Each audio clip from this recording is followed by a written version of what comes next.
Ça alors, c'est énorme. Et presque personne en Occident n'en parle. Les médias corrompus des grandes entreprises l'ignorent royalement. Pourtant, ce que la Chine, la Russie et la Corée du Nord ont accompli changera tout de la manière la plus spectaculaire qui soit. Leurs échanges commerciaux et leur expansion économique font trembler l'Occident, nous plongeant potentiellement dans une troisième guerre mondiale. En fait, beaucoup, moi y compris, pensent que nous sommes déjà en plein dans la troisième guerre mondiale.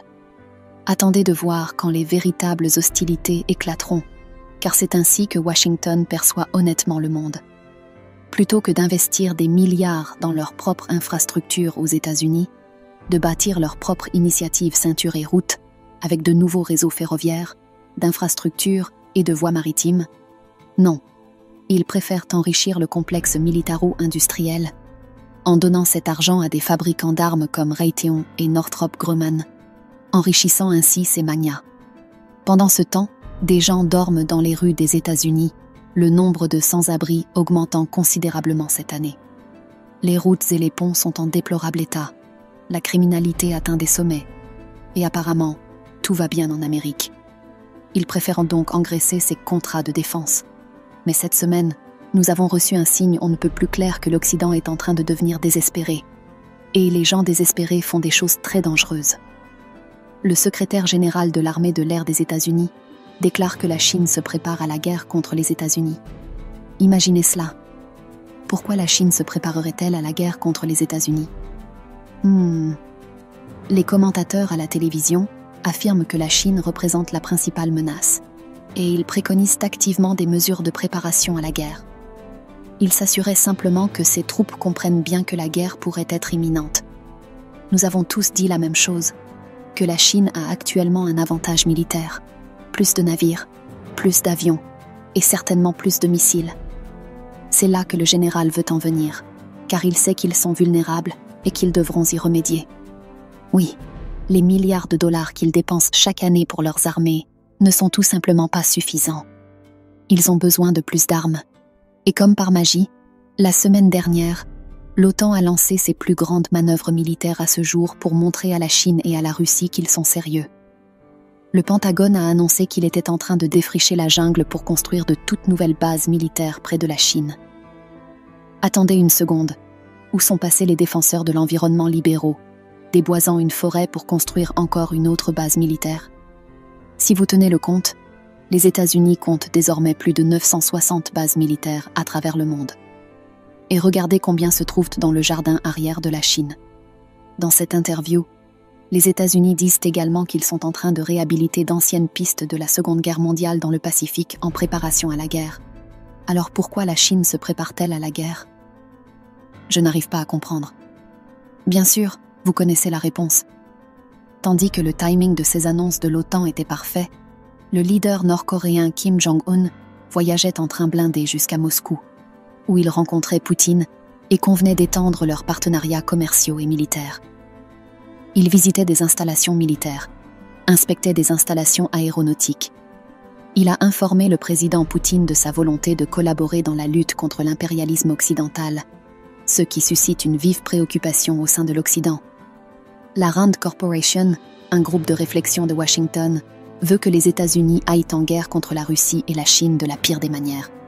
Ils viennent de publier un rapport ridicule sur le partenariat impérialiste de la Corée du Nord, de la Russie et de la Chine, car ils envahissent ensemble toutes sortes de pays.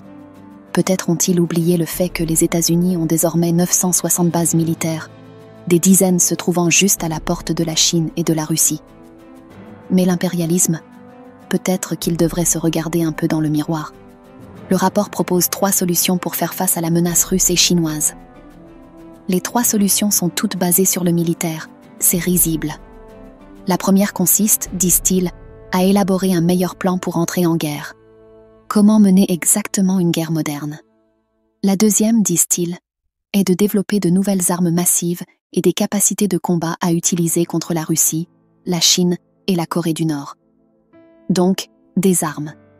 Et la troisième consiste à développer de nouvelles forces militaires massives. Donc, premièrement, identifier comment entrer en guerre. Deuxièmement, développer de nouvelles armes. Troisièmement, développer de nouvelles forces. tout cela mène à la guerre, pas de pourparlers de paix. Non, bien sûr que non. Ils sont terrifiés par ce que font la Russie et la Chine. Cette semaine, la Russie et la Chine ont annoncé un énorme partenariat transfrontalier. Vous auriez pu entendre Biden paniquer à Washington. Il s'agit d'un énorme hub logistique entre la Chine et la Russie. Il deviendra essentiellement une ville conjointe Chine-Russie pour le pétrole, le gaz naturel et les minéraux à être acheminés entre les deux pays. Un partenariat extraordinaire. Et de nouveaux chiffres publiés cette semaine montrent que l'économie russe se développe.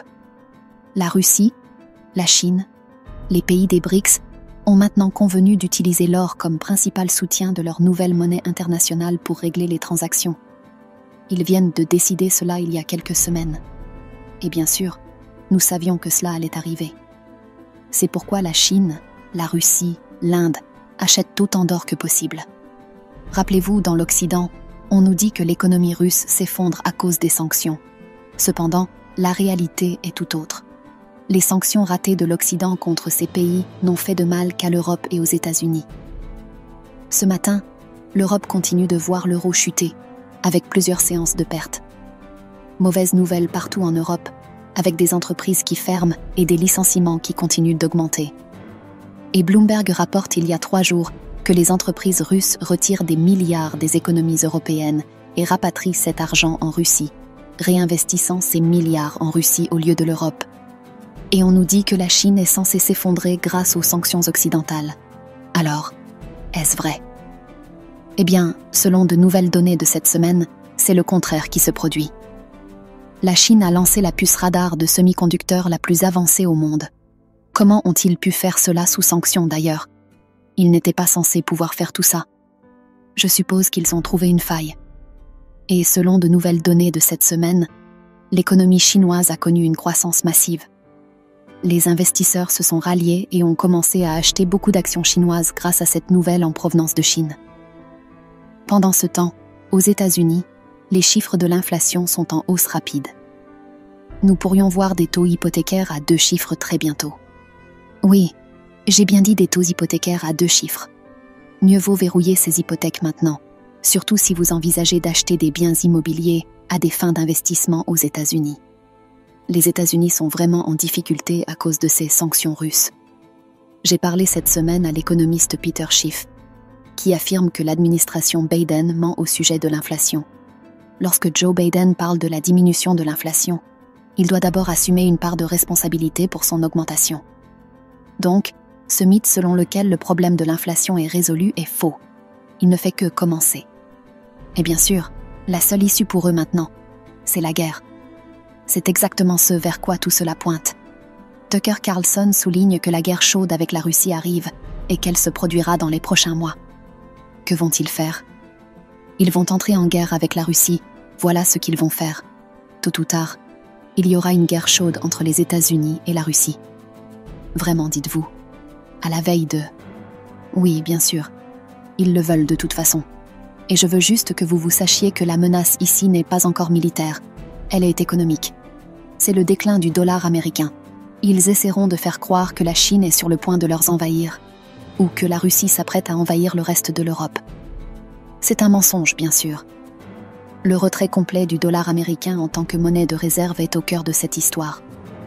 Ils mentent quand ils disent que la Russie et la Chine sont prêtes à attaquer les États-Unis. La Chine ne construit pas de base militaire au Canada ou au Mexique.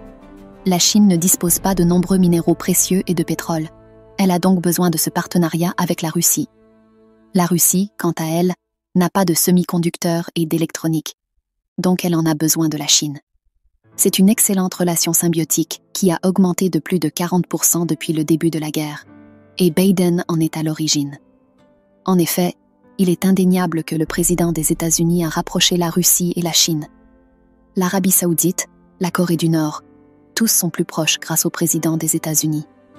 Pendant ce temps, les États-Unis ont annoncé qu'ils étaient maintenant endettés à hauteur de 31 milliards de dollars, dont 7 milliards sont dus à la Chine. Alors, qui a l'avantage en ce moment? Il s'agit d'une guerre économique qui amènera des gens à utiliser de vraies armes dans une véritable guerre chaude. Et nous devons prêter attention à ce qui se passe sous nos yeux et protéger nos familles. C'est la mise à jour d'actualité de la vidéo d'aujourd'hui. Je vous encourage à aimer, commenter et partager cette vidéo au maximum pour sensibiliser davantage de personnes à la situation actuelle. Merci de votre soutien continu. Ciao!